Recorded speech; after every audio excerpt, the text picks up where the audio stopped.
ಎಲ್ರಿಗೂ ನನ್ನ ನಮಸ್ಕಾರಗಳು. ವೇದವಾಸ ವೈಬ್ಸ್ ಚಾನಲ್ಗೆ ಸ್ವಾಗತ ಸುಸ್ವಾಗತ. ಎಲ್ರಿಗೂ ಗುರ್ತದ ಇವತ್ತು ಯಾವ ವಿಡಿಯೋ ಬರ್ತದ ಅಂಥೇಳಿ. ಈಗ ನೋಡ್ಲಿಕ್ಕತ್ತದ್ದು ಗುರುವಾರ ಮಾರ್ಗಶಿರ ಮಾಸದ ಮೊದಲನೇ ಗುರುವಾರದ ವಿಡಿಯೋ ನೋಡ್ರಿ. ಮಾರ್ಗಶಿರ ಲಕ್ಷ್ಮಿ ಪೂಜಾ ನಮ್ಮ ಮನೆಯೊಳಗೆ ನಾನು ಬೆಳಗ್ಗೆನೇ ಮಾಡಿರ್ತೀನಿ. ಹಾಗಾಗಿ ನಿನ್ನೆ ಏನಾಯಿತು, ಚಂಪಾಷಷ್ಠಿ ವಿಡಿಯೋ ಬಂತಲ್ಲ, ಹಾಗಾಗ್ರಿ ಮಾರ್ಗಶಿರ ಲಕ್ಷ್ಮೀದು ಗುರುವಾರ ಲಕ್ಷ್ಮೀದು ಒಂದು ದಿವಸ ಲೇಟಾಗಿ ಬರ್ಲಿಕ್ಕತ್ತದ. ಅಂದ್ರೆ ಅವತ್ತಿನ ದಿವಸನೇ ಅಪ್ಲೋಡ್ ಆಗಲಿಲ್ಲ, ನೆಕ್ಸ್ಟ್ ಡೇ ಬರ್ಲಿಕ್ಕತ್ತದ. ನೋಡ್ರಿ ನಮ್ಮ ಮನೆ ಪೂಜಾ ನಿನ್ನೆ ನೈವೇದ್ಯಕ್ಕೆ ಪಾಯಸ ಅಷ್ಟೇ, ಚಿತ್ರಾನ್ನ ಮಾಡಬೇಕು ಅಂತಿತ್ತು. ಆ್ಯಕ್ಚುಲಿ ಅದೇ ನೈವೇದ್ಯಕ್ಕೆ ಪಾಯಸ ಮತ್ತು ಚಿತ್ರಾನ್ನ ಮಾಡ್ಬೇಕಂತಿತ್ತು. ಹಾಗೆ ಹೇಳಿದ್ನಲ್ರಿ, ಒಂದೊಂದು ಸರಿ ಏನಾಗ್ಬಿಡ್ತದ, ಪ್ಲ್ಯಾನ್ ಏನೋ ಮಾಡಿರ್ತೀನಿ, ಅಡುಗೆ ಮಾಡ್ಲಿಕ್ಕೆ ನಿಂತಾಗ ಮತ್ತೆ ಪ್ಲ್ಯಾನ್ ಚೇಂಜ್ ಆಗಿಬಿಡ್ತಾವ. ಹಾಗಾಗಿ ಎಷ್ಟೋ ಮಂದಿಗೆ ಹಂಗೆ ಆಗ್ತದ ಅಂತ ಅಂದ್ಕೊಂಡೇನಿ. ನನಗಷ್ಟೇ ಅಲ್ಲ, ಹಾಗೆ ನಂದು ಕೂಡ ಒಂಚೂರು ಏನೋ ಪ್ಲ್ಯಾನ್ ಚೇಂಜ್ ಮಾಡಿ ಮತ್ತೊಂದು ಸ್ವೀಟ್ ಮಾಡೀನಿ. ಅದೇನು ಮಾಡೀನಿ ಅಂತ ನೋಡಾಕಿಂತ್ರಿ, ಅದಕ್ಕೂ ಮೊದಲು ರಂಗೋಲಿ, ಸಿಂಪಲ್ ಆದ ರಂಗೋಲಿ, ಅದರ ಜೊತೆಗೆ ಮುಂಜಾನೆಯ ಮಾತು. ಈಗ ಟೈಮು ಎಷ್ಟಾಗ್ಯದ ಅಂತೀರೇನ್ರಿ? 5 ಗಂಟೆ ಆಗ್ಯದ್ರಿ, ಕರೆಕ್ಟ್ 5 ಗಂಟೆ ಆಗ್ಯದ. ಒಳಗಿಂದೆಲ್ಲ ಕೆಲಸ ಎಲ್ಲ ಆಗ್ಯದ. ಆದ್ರೆ ಗುರುವಾರ ಲಕ್ಷ್ಮಿ ಪೂಜಾಕ್ಕೆ ನಾನು ದರಾಸರಿ ಏನು ಮಾಡ್ತಿದ್ದೆ, ಹಿಂದಿನ ದಿವಸನೇ ಈ 5 ಥರದ ಹೂವು ಮತ್ತು ಹಣ್ಣಿಂದು ಗೆಲ್ಲುಗಳನ್ನು ತೆಗೆದು ಹಿಂದಿನ ದಿವಸನೇ ತೆಗೆದು ತೊಳೆದು ಒಂದು ಬೋಗುಣಿ ಒಳಗೆ ನೀರು ಹಾಕಿ ಇಟ್ಕೋತಿದ್ದೀರಿ. ಈ ಸರಿ ನೆನಪೇ ಹಾರಿಬಿಟ್ಟಿನ್ರಿ. ಒಮ್ಮೆ 6 ಗಂಟೆಗೆ ನೆನಪಾಯಿತು. ಮತ್ತು ಸಾಯಂಕಾಲ ಗಿಡಗಳನ್ನು ಎಲೆ ಆಗಲಿ, ಗಿಡ ಮುಟ್ಟುವುದಾಗಲಿ, ಗಿಡ ಕಿತ್ತುವುದಾಗಲಿ ಮಾಡಬಾರ್ದು. ಹಾಗಾಗಿ ಆಯಿತು, ಮುಂಜಾನೆ ಮತ್ತು ತಕ್ಕೊಂಡ್ರಾಯ್ತು ಅಂಥೇಳಿ 6 ಗಂಟೆಗೆ ತೆಗೆದು ನೋಡ್ರಿ. ಮುಂಜಾನೆ 6 ಗಂಟೆಗೆ ಮನೆ ಮುಂದೆನೇ ಅವ. ಮೊದಲೆಲ್ಲ ನಮ್ಮ ಮನೆ ಮುಂದೆ ಗಿಡಗಳು ಇರಲಿಲ್ಲ. ಅವಾಗ ಬೇರೆಯವ್ರ ಮನೆ ಎಲ್ಲ ಕೇಳಿ ಒಂದು 5 ಥರದ ಹೂವು, ಹಣ್ಣಿಂದು ಟೊಂಗೆ ತೊಗೊಂಡು ಬರ್ತಿದ್ದೆ. ಈಗೇನಾಗ್ಯದ, ನಮ್ಮ ಮನೆ ಮುಂದೆ ಒಂದು 5-6 ಥರದ್ದು ಹೂವು ಹಣ್ಣುಗಳು ಇರ್ತಾವೆ. ಹಾಗಾಗಿ ಹೂವು ಹಣ್ಣಿನ ಗೆಲ್ಲುಗಳನ್ನು ತೊಗೊಂಡು ದೇವಿ ನಮ್ಗೆ ಅನುಕೂಲ ಮಾಡಿ ಕೊಟ್ಬಿಟ್ಟಾಳ್ರಿ. ಹಾಗಾಗಿ ಯಾವಾಗ ಬೇಕಾವಾಗ ನಾವು ತಕ್ಕೋಬೋದು. ನಾನು 5:45 ಆಗಿತ್ತು. ಸ್ನಾನ ಗೀನ ಎಲ್ಲ ಆಗಿ ನಮ್ಮ ಮನೆಯವರು ತೆಗೆದುಕೊಟ್ರು. ಹಾಗಾಗಿ ಪೂಜಾ ಎಲ್ಲ ಮುಗಿಬೇಕಾದ್ರೆ 8:30 ಆಗಿತ್ತು ನೋಡ್ರಿ. ನೈವೇದ್ಯ ಎಲ್ಲನೇ ಆಗ್ಬೇಕಂದ್ರೆ 8:30 ಆಗಿತ್ತು. ಪೂಜಾ ಲಘು ಆಯಿತು, ಆದ್ರೆ ನೈವೇದ್ಯ ಅಡುಗೆ ಎಲ್ಲ ಆಗ್ಬೇಕಲ್ರಿ, ಅಷ್ಟು ಆಗಿ ಆರತಿ ಮಾಡಬೇಕಾದ್ರೆ 8:30 ಆಗಿತ್ತು. ಈಗ ರಂಗೋಲಿ ಹಾಕೋತ ಮುಂಜಾನೆ ಮಾತನ್ನ ಹೇಳೋಣ್ರಿ. ಜೀವನದಲ್ಲಿ ಅಂದುಕೊಂಡಂತೆ ಬದುಕಲು ತುಂಬ ಹಣ ಬೇಕು. ಎಷ್ಟು ಅರ್ಥಪೂರ್ಣ ಅದ, ಎಷ್ಟು ಚಂದ ಅದ ನೋಡ್ರಿ ಇದು. ಜೀವನದಲ್ಲಿ ಅಂದುಕೊಂಡಂತೆ ಬದುಕಲು ತುಂಬ ಹಣ ಬೇಕು. ಹೊಂದಿಕೊಂಡು ಬದುಕಲು ಒಳ್ಳೆಯ ಗುಣ ಸಾಕು. ಜೀವನವೆಂದರೆ ಎಲ್ಲದಕ್ಕೂ ಎಲ್ಲರಿಗೂ ಹೆದರಿ ಬದುಕುವುದಲ್ಲ. ಎಲ್ಲರೆದರೂ ಎಲ್ಲವನ್ನೂ ಎದುರಿಸಿ ಎಲ್ಲರ ಮಧ್ಯೆ ಛಲದಿಂದ ಬದುಕಿ ಬಾಳೋದೇ ನಿಜವಾದ ಜೀವನ. ಒಳ್ಳೆಯ ಗುಣದಿಂದ ಎಲ್ಲರೊಂದಿಗೂ ಹೊಂದಿಕೊಂಡು ಶ್ರಮದಾನದಿಂದ ಹಣ ಸಂಪಾದಿಸಿ ಅಂದುಕೊಂಡಂತೆ ಎಲ್ಲರೆದುರೇ ತಲೆ ಎತ್ತಿ ಜೀವಿಸೋಣ, ಅದೇ ಜೀವನ. ಎಷ್ಟು ಅರ್ಥ ಅದ ನೋಡ್ರಿ ಇದ್ರೊಳಗೆ. ಭಾಳ ಅಂದ್ರೆ ಭಾಳ ಅರ್ಥ ಅದ. ಅದನ್ನು ನಾವು ಅರಿತುಕೊಂಡು ಅದರಂತೆ ನಾವು ನಡ್ಕೊಂಡ್ವಿ ಅಂದ್ರೆ ನಮ್ಮ ಜೀವನದಲ್ಲಿ ನಾವು ಸುಖವಾಗಿನೂ ಇರಬಹುದು ಮತ್ತು ತಲೆ ಎತ್ತಿನೂ ನಡಿಬಹುದು. ಅಷ್ಟು ಅರ್ಥಪೂರ್ಣವಾದದ್ದು. ನನಗೆ ಭಾಳ ಚಂದ ಸೇರ್ತ್ರಿ ಇದು, ಭಾಳ ಚಂದದ, ನಂಗೆ ಸೇರ್ತಿದು ನೋಡ್ರಿ. ಜೀವನವೆಂದರೆ ಎಲ್ಲದಕ್ಕೂ ಎಲ್ರಿಗೂ ಹೆದರಿ ಬದುಕುವುದಲ್ಲ. ಎಲ್ಲರೆದುರು ಎಲ್ಲವನ್ನೂ ಎದುರಿಸಿ ಎಲ್ಲರ ಮಧ್ಯೆ ಛಲದಿಂದ ಬದುಕಿ ಬಾಳೋದೇ ನಿಜವಾದ ಜೀವನ. ಒಳ್ಳೆಯ ಗುಣದಿಂದ ಎಲ್ಲರೊಂದಿಗೂ ಹೊಂದಿಕೊಂಡು ಶ್ರಮದಾನದಿಂದ ಹಣ ಸಂಪಾದಿಸಿ ಅಂದುಕೊಂಡಂತೆ ಎಲ್ಲರೆದುರೇ ತಲೆ ಎತ್ತಿ ಜೀವಿಸೋದು ನಿಜವಾದ ಜೀವನ. ಬಹಳ ಅರ್ಥಪೂರ್ಣವಾದದ ಒಂದು. ಇದನ್ನು ಬರೆದವರು ಬಹಳ ಮಾಡಿ ಅವ್ರ ಜೀವನದಲ್ಲಿ ಬಹಳ ಕಷ್ಟಪಟ್ಟು ಮುಂದೆ ಬಂದದ್ದು ಗೊತ್ತಾಗ್ತದೆ. ಈ ಲೈನ್ಸ್ ಒಳಗೆ ಒಂದು 5-6 ಲೈನ್ಸ್ ಅವ. ಇವು 5-6 ಲೈನ್ ಒಳಗೆ ಇವರು ಜೀವನದಲ್ಲಿ ಬಹಳ ಕಷ್ಟಪಟ್ಟು ಮುಂದೆ ಬಂದದ್ದು ಕಾಣಿಸ್ತದೆ. ಅದಕ್ಕೆ ಇದು ಎಷ್ಟು ಅರ್ಥ ಅದ. ನನಗಂತೂ ಭಾಳ ಇಷ್ಟ ಆಯಿತು. ಈಗ ರಂಗೋಲಿ ಹೆಂಗಾಗ್ಯದ ಅಂಥೇಳಿ ಕಾಮೆಂಟ್ ಮಾಡಿ ತಿಳಿಸೋದು ಮರಿಬೇಡ್ರಿ. ಆದರೆ ಸಿಂಪಲ್ ಆದ ರಂಗೋಲಿನೇ ಹಾಕಿನ್ರಿ. ಸ್ವಲ್ಪ ಲಘು ಹಾಕ್ಬೇಕಾಗಿತ್ತಲ್ರಿ, ಫಾಸ್ಟ್ ಹಾಕೋದಿತ್ತಂತಂದ್ರೆ ಯಾವ್ದು ಹಾಕಲಿ ಅಂತ ವಿಚಾರ ಮಾಡ್ಲಿಕ್ಕೆ ಹೋಗಂಗಿಲ್ಲ ರೀ. ಹಾಗೆ ಸಿಂಪಲ್ಲಾಗಿ ಯಾವುದು ನೆನಪಾಗ್ತದೋ ಆವಾಗ ಫಾಸ್ಟಾಗಿ ಹಾಕಿ ತೆಗೆದುಬಿಡ್ತೀನಿ ನೋಡ್ರಿ. ಅದರಲ್ಲೂ ಮುಂಜಾನೆಯ ವಾತಾವರಣ ನಾವಂತೂ ಡೈಲಿ ಇದನ್ನು ಡಿಸ್ಕಸ್ ಮಾಡ್ತೀವಿ ಮುಂಜಾನೆಯ ವಾತಾವರಣದ ಬಗ್ಗೆ.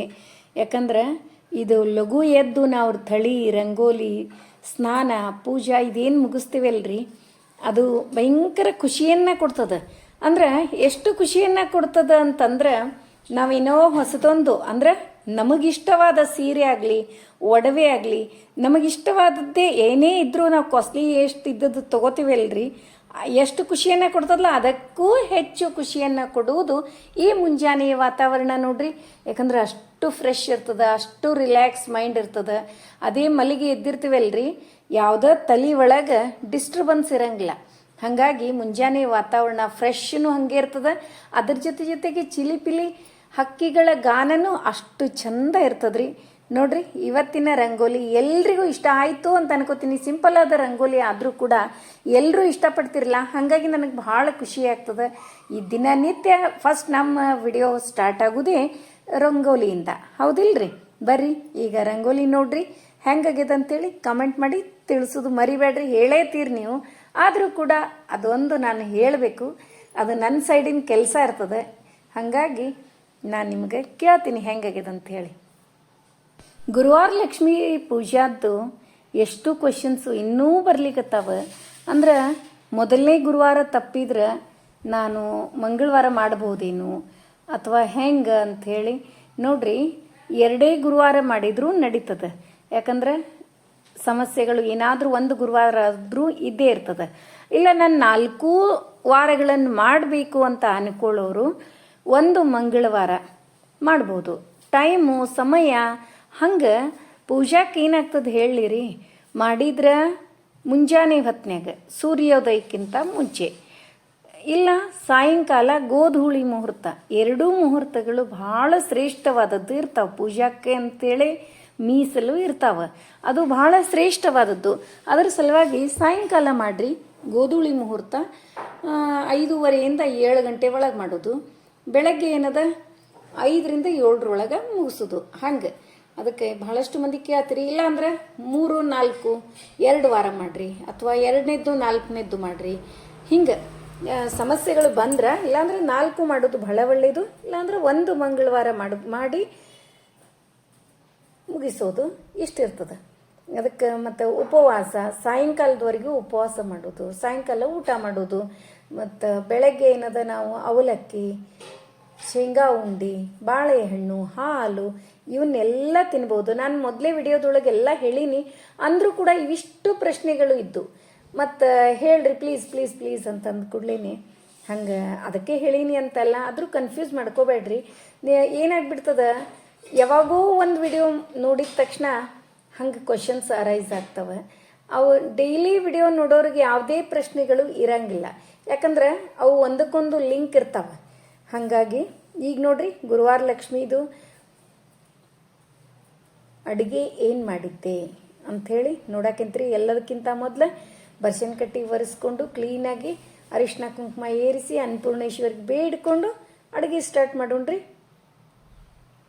ಇಲ್ಲಿ ನೋಡ್ರಿ, ಒಂದು ಕಡೆ ತೊಗರಿ ಬೇಳೆ ಕುದಿಲಿಕ್ಕೆ ಇಟ್ಟೀನಿ, ಇನ್ನೊಂದು ಕಡೆ ಅನ್ನಕ್ಕೆ ಇಡ್ತೀನಿ, ಇನ್ನೂ ಒಂದು ಕಡೆ ಶಾವಿಗೆ ಪಾಯಸ ಮಾಡ್ತೀನಿ, ಮತ್ತು ಇನ್ನೂ ಒಂದು ಕಡೆ ಹಾಲು ಕಾಯಿಸ್ಲಿಕ್ಕೆ ಇಡ್ತೀನಿ.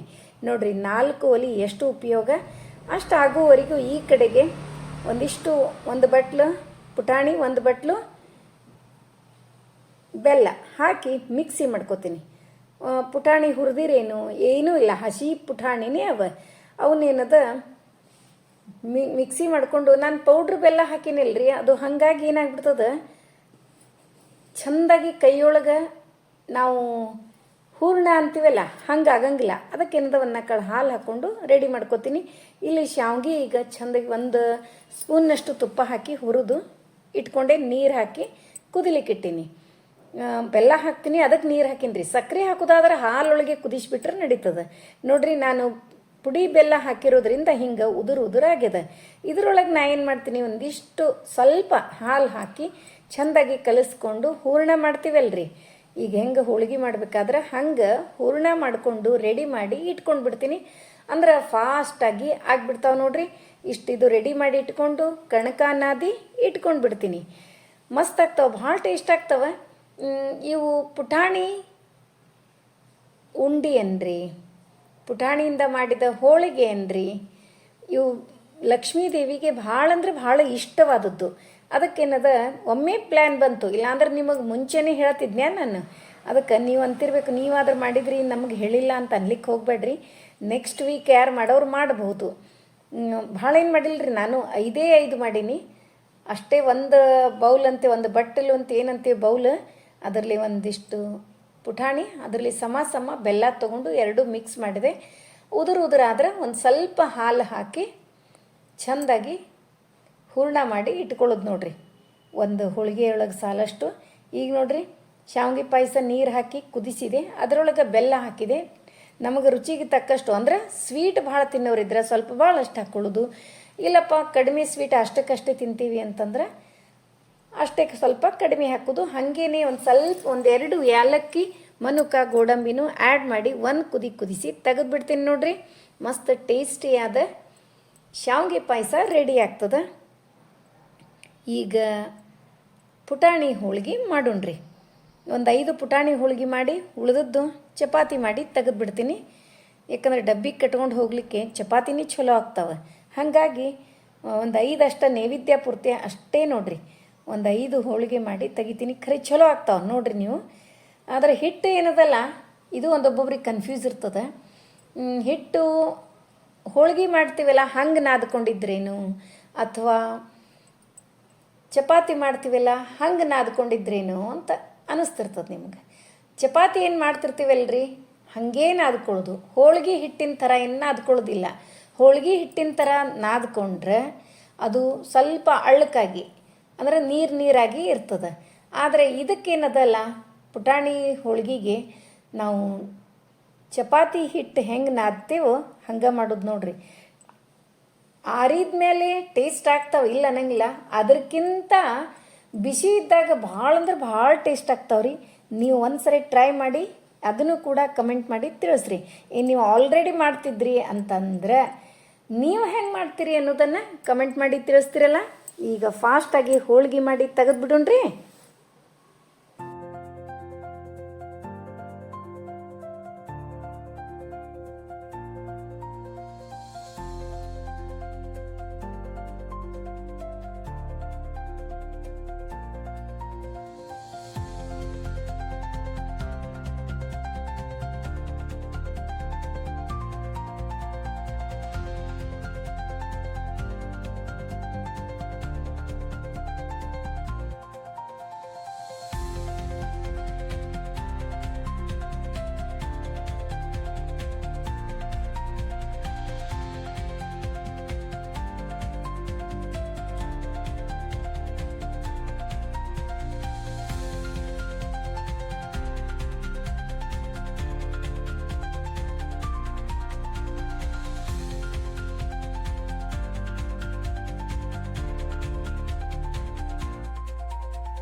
ನೋಡ್ರಿ, ಈಗ 5 ಹೋಳಿಗೆ ಮಾಡಿದ್ರಿಂದ ಹೋಳಿಗೆ ಮಾಡೋದು ಆಯಿತು. ಇನ್ನು ಚಪಾತಿ ಒಂದು 4 ಚಪಾತಿ ಮಾಡಿ ತೆಗಿತೀನಿ. ಡಬ್ಬಿಗಿಷ್ಟು ಚಪಾತಿ ಒಯ್ತಾರೆ. ಮತ್ತು ಚಿತ್ರಾನ್ನ ಮಾಡ್ಲಿಕ್ಕತ್ತೀನಿ. ಈಗ ಎಲ್ರಿಗೂ ಗುರ್ತದ, ಎಲ್ಲರ ಮನೆ ಒಳಗೂ ಆಮ್ಲ ಇದ್ದೇ ಇರ್ತಾವ. ಅದ್ರೊಳಗೂ ನಮ್ಮ ಮನೆ ಒಳಗೆ ಖಾಯಂ ಆಮ್ಲ ಇರ್ತಾವ. ನೋಡ್ತೀರಿ ನೀವು, ಆಮ್ಲ ಜ್ಯೂಸು ನಮ್ಮ ಮನೆ ಒಳಗೆ ಬೇಕೇ ಬೇಕು. ಅದ್ರೊಳಗೆ ಭಾಳ ಅಂದ್ರೆ ನಾವು ಒಂದು ವಾರದೊಳಗೆ 2 ದಿವಸ ಗ್ಯಾಪ್ ಆಗಿರ್ತದೆ ನೋಡ್ರಿ ಆಮ್ಲ ಜ್ಯೂಸ್. ಡೈಲಿ ಆಮ್ಲ ಜ್ಯೂಸ್ ನಮ್ಮ ಮನೆ ಒಳಗೆ ಇದ್ದ ಇರ್ತದೆ. ಈಗ ಚಪಾತಿನೂ ಒಂದಿಷ್ಟು ಮಾಡಿ ತೆಗೆದೆ, ಇನ್ನು ಒಗ್ಗರಣೆ ಮಾಡಿಬಿಡ್ತೀನಿ. ಚಿತ್ರಾನ್ನ ಮಾಡ್ತೀನಿ. ಹಬ್ಬದ ಅಡಿಗೆ ಅದನ್ನು ಕೂಡ ಸರಳ ಇರ್ತದೆ. ಸರಳ ವಿಧಾನ ನಾವು ಮಾಡ್ಕೋಬೇಕು ಅಷ್ಟೆ. ಅದ್ರಾಗ 4 ಒಲೆ ಆದಾಗಿಂದಂತೂ ಫಾಸ್ಟ್ ಅಂದ್ರೆ ಭಾಳ ಫಾಸ್ಟ್ ಆಗ್ತದೆ ರೀ ಅಡಿಗೆ. 4 ಒಲೆ ಮೇಲೆ ಒಂದೊಂದು ಇಟ್ಬಿಡೋದು. ಈಗ ಆಮ್ಲ ಏನದ 3-4 ಆಮ್ಲ ನಾನು ಹೆರೆದು ಇಟ್ಕೊಂಡೆ. ಮತ್ತು ಹಾಗೆ ಹಸಿ ಮೆಣಸಿನ್ಕಾಯಿನೂ ತೆಳ್ಳಗೆ ಕಟ್ ಮಾಡಿ ಇಟ್ಕೋತೀನಿ. ಇಲ್ಲಾಂದ್ರೆ ಒಣ ಮೆಣಸಿನ್ಕಾಯಿ ಹಾಕಿದ್ರೂ ನಡೀತದೆ, ನಾವು ಮಸಾಲೆ ಪುಡಿ ಖಾರ ಪುಡಿ ಹಾಕಿದ್ರೂ ನಡೀತದೆ. ನಿಮಗೆ ಹೆಂಗೆ ಅನ್ನಿಸ್ತದೋ ಹಂಗೆ ಮಾಡ್ಬೋದು. ಕೊತ್ತಂಬರಿ ಎಲ್ಲನೇ ಕಟ್ ಮಾಡಿ, ಕರಿಬೇವು ಕೊತ್ತಂಬರಿ ಎಲ್ಲನೇ ರೆಡಿ ಇಟ್ಕೊಂಡಿನಿ. ಈಗ ಒಂದು 3-4 ಸ್ಪೂನು ಎಣ್ಣೆ, ಜೀರಿಗೆ, ಸಾಸಿವೆ, ಅರಿಶಿನ ಪುಡಿ, ಇಂಗು ಎಲ್ಲ ಹಾಕ್ತೀನಿ ರೀ. ಒಂದಿಷ್ಟು ಒಗ್ಗರಣೆ ಏನದ ತವಿ ಏನು ಮಾಡ್ಲಿಕ್ಕತ್ತಿಲ್ಲ, ಆ ತವಿ ಒಳಗೆ ರುಚಿಗೆ ತಕ್ಕಷ್ಟು ಉಪ್ಪು, ಖಾರ, ಅರಿಶಿನ ಪುಡಿ, ಮಸಾಲೆ ಪುಡಿ ಯೂಸ್ ಮಾಡಿಲ್ರಿ ನಾನು. ಕಡಿಮೆ ಮಸಾಲೆ ಪುಡಿ ಜಾಸ್ತಿ ಭಾಳ ಯೂಸ್ ಮಾಡಬಾರ್ದ್ರಿ. ಯಾವಾಗೋ ಒಂದ್ಸರಿ ಹುಳಿ ಅದು ಮಾಡಿದಾಗ ತವಿ ಅದು ಮಾಡಿದ್ರೆ ನಾನು ಮಸಾಲೆ ಪುಡಿ ಯೂಸ್ ಮಾಡಂಗಿಲ್ಲ. ಅದಕ್ಕೆ ಒಗ್ಗರಣೆ ತೆಗೆದೆ ನಾನು. ಈ ಒಗ್ಗರಣೆ ತೆಗೆದು ಒಂದಿಷ್ಟು ಒಗ್ಗರಣೆಗೆ ಶೇಂಗಾ, ಕರಿಬೇವು ಎಲ್ಲ ಹಾಕಿ ಇದ್ರೊಳಗೇನದ ಅನ್ನ ಅಂತೂ ರೆಡಿ ಮಾಡಿ ಇಟ್ಕೊಂಡಿದ್ದೆ ಆಲ್ರೆಡಿ. ಅದರೊಳಗೆ ಅನ್ನ ಹಾಕಿ ಕಲಿಸ್ಬಿಡ್ತೀನಿ ನೋಡ್ರಿ. ನೋಡ್ರಿ ಇಲ್ಲಿ ತವಿ ಏನು ತೊಗರಿ ಬೇಳೆ ತವಿ ಕುದ್ದಿತ್ತಲ್ಲ, ಅದಕ್ಕೆ ಸ್ವಲ್ಪ ಅರಿಶಿನ ಪುಡಿ, ಖಾರ ಪುಡಿ, ರುಚಿಗೆ ತಕ್ಕಷ್ಟು ಉಪ್ಪು ಎಲ್ಲ ಹಾಕಿದೆ. ಹಾಕಿ ಒಂದು ಕುದಿಸಿ ತೆಗೆದ್ಬಿಡ್ತೀನಿ. ನೆಲ್ಲಿಕಾಯಿ ಚಿತ್ರಾನ್ನ ಖರೇನೆ ಭಾಳ ಅಂದ್ರೆ ಭಾಳ ಟೇಸ್ಟ್ ಆಗ್ತದೆ ರೀ. ನೆಲ್ಲಿಕಾಯಿ ಯೂಸ್ ಮಾಡಿದ್ದು ಎಲ್ಲನೂ ಭಾಳ ಟೇಸ್ಟ್ ರೀ. ಮೊನ್ನೆ ನಾವೊಂದು ಹೆಚ್ಚಾಗಿ ನಾವು ಯೂಸ್ ಮಾಡತ್ತೀವಿ ರೀ. ಹುಳಿ ಅದು ಮಾಡಿದ್ರೆ ಈ ನೆಲ್ಲಿಕಾಯಿ ಹಾಕಿರ್ತೀನಿಲ್ಲ, ಎಲ್ಲರೂ ಒಂದು 2-3 ಕ್ವಶನ್ಸ್ ಬಂದಿದ್ದು, ನೆಲ್ಲಿಕಾಯಿ ಹಾಕಿದ್ರೆ ಒಗ್ಗರು ಹತ್ತಂಗಿಲ್ಲ ಏನಂತ. ಇಲ್ರಿ, ಭಾಳ ಅಂದ್ರೆ ಭಾಳ ಟೇಸ್ಟ್ ಆಗ್ತದೆ. ಮತ್ತು ಆರೋಗ್ಯಕ್ಕೂ ಭಾಳ ಒಳ್ಳೇದ್ರಿ. ಪಿತ್ತು ಏನೂ ಆಗಂಗಿಲ್ಲ. ನೆಲ್ಲಿಕಾಯಿ ಯೂಸ್ ಮಾಡಿರಿ. ನೋಡ್ರಿ, ನೆಲ್ಲಿಕಾಯಿ ಚಿತ್ರಾನ್ನ ರೆಡಿ ಆಯಿತು. ಹಾಗೆ ತೊಗರಿಬೇಳೆ ತವಿನೂ ರೆಡಿ ಆಯಿತು. ನೋಡಿದ್ರೇ ಅನ್ನಿಸ್ಲಿಕ್ಕತ್ತದ ಎಷ್ಟು ಟೇಸ್ಟ್ ಆಗ್ಯದಂತ. ಯಾಕಂದ್ರೆ ಜಾಸ್ತಿ ಮಸಾಲೆ ಪುಡಿ ಅದು ಇದು ಏನೂ ಯೂಸ್ ಮಾಡಂಗಿಲ್ಲ. ಸಿಂಪಲ್ ಹೆಲ್ದಿ ವೇ ಒಳಗೆ ಒಂಚೂರು ಅಡುಗೆ ಮಾಡೋರು ನಾವೇ ಇರ್ತೀವಲ್ಲ, ಏನೇ ಮಾಡಿದರೂ ಒಂಚೂರು ಹೆಲ್ದಿಯರ್ ಆಗಿ ಇರಬೇಕನ್ನೋದು ನಂದು. ಈಗ ನೋಡ್ರಿ, ಶಾವ್ಗೆ ಪಾಯಸ ಆರ್ಯದ. ಶಾವ್ಗೆ ಪಾಯಸಕ್ಕೆ ಹಾಲು ಹಾಕಿದೆ. ಯಾಕಂದ್ರೆ ಬೆಲ್ಲ ಹಾಕಿರ್ತೀವಿ, ಒಡೆದು ಬಿಡ್ತದೆ. ಬೆಲ್ಲ ಆರ್ಗ್ಯಾನಿಕ್ ಬೆಲ್ಲ ರೀ, ಅದಕ್ಕೆ ಕಲರ್ ಹಿಂಗೆ ಬಂದಿರ್ತದೆ. ಖರೆ ರುಚಿ ಮಾತ್ರ, ಟೇಸ್ಟ್ ಮಾತ್ರ ಅಷ್ಟೂ ಸೂಪರಾಗಿರ್ತದೆ. ಇದ್ರ ಜೊತೆ ಪುರಿ ಮಾಡಿದರೆ ಇನ್ನೂ ಮಸ್ತ್ ಇರ್ತದೆ. ಚಪಾತಿನೂ ಭಾರಿನೇ ಹತ್ತದ. ನೋಡಿದ್ರಲ್ಲ, ಇವತ್ತಿನ ವಿಡಿಯೋ ಎಲ್ರಿಗೂ ಇಷ್ಟ ಆಯಿತು ಅಂತ ಅನ್ಕೋತೀನಿ. ನಮ್ಮ ವಿಡಿಯೋಗಳು ನಿಮಗೆ ಇಷ್ಟ ಆದರೆ ಲೈಕ್ ಮಾಡಿರಿ, ಶೇರ್ ಮಾಡಿರಿ. ಹೊಸದಾಗಿ ನೋಡ್ಲಿಕ್ಕತ್ತವರು ನಮ್ಮ ವಿಡಿಯೋಸ್ ಇಷ್ಟ ಆದರೆ ಬಿಡ್ಲಿಕ್ಕೆ ಹೋಗಬೇಡ್ರಿ. ಲೈಕ್ ಮಾಡಿ, ಸಬ್ಸ್ಕ್ರೈಬ್ ಮಾಡಿರಿ. ಹಂಗೆ ಫ್ರೆಂಡ್ಸ್ ಆ್ಯಂಡ್ ರಿಲೇಟಿವ್ಸಿಗೆಲ್ಲ ಶೇರ್ ಮಾಡ್ತಿರಲ್ಲ. ಮತ್ತೆ ಮುಂದಿನ ವಿಡಿಯೋದಲ್ಲಿ ಸಿಗೋಣ. ಧನ್ಯವಾದಗಳು. ನಾವು ಬನಶಂಕರಿಗೆ ದಿನನಿತ್ಯ ಹಾಡೋದನ್ನು ನೀವೆಲ್ಲ ಕೇಳ್ತೀರಿ. ಹಾಗೆ ಒಬ್ಬರು ಈ ಹಾಡನ್ನು ಹಾಡಿ ಕಳಿಸ್ಯಾರ್ರಿ. ನಾವು ಹಾಡೋದು ಕೇಳಿ ಅವ್ರ ಮನೆಗೆ ಕುಲದೇವರು ಬನಶಂಕರಿ ಅಂತ ಕೇಳುಣ್ರಿ. ಅವ್ರ ಬನಶಂಕರಿ ಮಂಗಳಾರತಿ ಹಾಡು. ಮಂಗಳಂ ಜಯ ಮಂಗಳಂ, ಮಂಗಳ ಬನದ ಶಂಕರಿಗೆ, ಮಂಗಳ ಶಾಕಾಂಬರಿಗೆ, ಮಂಗಳಂ ಜಯ ಮಂಗಳಂ. ಕಾಲಲಂದಿಗೆ ಕೈಯಲ್ಲಿ ಕಂಕಣ, ಲಲಾಟ ಚಂದ್ರಮನಿಟ್ಟಿಹಳೆ. ಕಾಲಲಂದಿಗೆ ಕೈಯಲ್ಲಿ ಕಂಕಣ, ಲಲಾಟ ಚಂದ್ರಮನಿಟ್ಟಿಹಳೆ. ಹೊಳೆವ ಕಾಂತಳೆ ಹೊಳೆವ ಮುತ್ತಿನ ವಾಲೆಗಳ ಒಳ ಹೊರಗೆ, ತಾ ಪ್ರಭೆಯ ತೋರಿ ವಾಲಾಡುತ್ತ ತಾನಗುವವಳೆ. ಮಂಗಳಂ ಜಯ ಮಂಗಳಂ. ಪಂಚರತ್ನದ ಪದಕವನಿಟ್ಟು ವೃಕ್ಷ ಸ್ಥಳದಲ್ಲಿ ಕುಳಿತಿಹಳೆ. ಪಂಚರತ್ನದ ಪದಕವನಿಟ್ಟು ವೃಕ್ಷ ಸ್ಥಳದಲ್ಲಿ ಕುಳಿತಿಹಳೆ. ಮಿಂಚಿನ ಮೂಗುತಿ ಮಿಗಿಲಾದ ಆಭರಣ ತೊಟ್ಟಿಹಳೆ.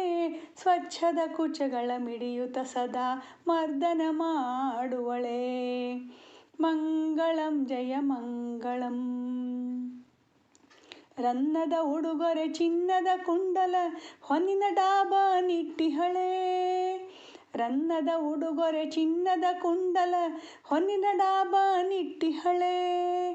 ಎಣಿಕೆ ಇಲ್ಲದ ಮಾಣಿಕ್ಯ ಸರಗಳ ಅಡಿಗಡಿಗೆ ತಾ ಹಾಕಿಹಳೆ.